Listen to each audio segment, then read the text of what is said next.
বাদশাহ জাহাঙ্গীর স্ত্রী ছিল নূরজাহান। নূরজাহান অনেক সুন্দরী, অনেক রূপসী, অনেক আকর্ষণীয় এক মহিলা।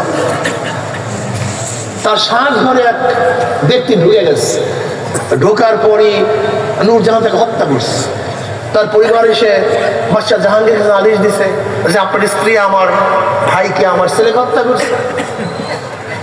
ওই জমানা বাদশার স্ত্রীকে হত্যা করার কোনো কঠিন ব্যাপার ছিল?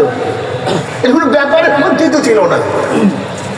কিন্তু বাদশাহ জাহাঙ্গীর ইসলাম গ্রহণ করার পরে মুজাদ্দিদ আল ফিসানি রাহমাতুল্লাহর কাছে বয়াত গ্রহণ করার পরে এত ভালো হয়ে গেছেন, এত ইনসাফগার হয়ে গেছেন, সাক্ষী প্রমাণের পরে যখন সিদ্ধান্ত হয়েছে, সাব্যস্ত হয়েছে না তার স্ত্রী হত্যা করছে, এবার বাদশাহ জাহাঙ্গীর নিজের স্ত্রীর বিরুদ্ধে রায় দেয় যে আমার স্ত্রীকে হত্যা করে দাও।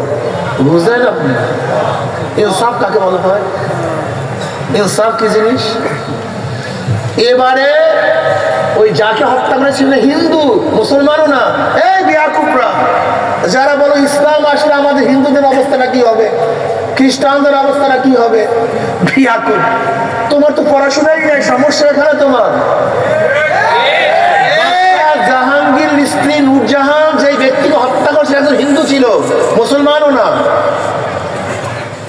কিন্তু সে হিন্দু হত্যা করার কারণে তার স্ত্রীর বিরুদ্ধে বাদশাহ জাহাঙ্গীর রায় দিছে তাকে হত্যা করে দাও। এবার হিন্দু পরিবারে বলতেছে আমাদের ভাই বা আমার ছেলের মাথা খারাপ ছিল, আপনার রায়তে আমরা খুশি, আমরা আপনার স্ত্রীকে মাফ করে দিলাম।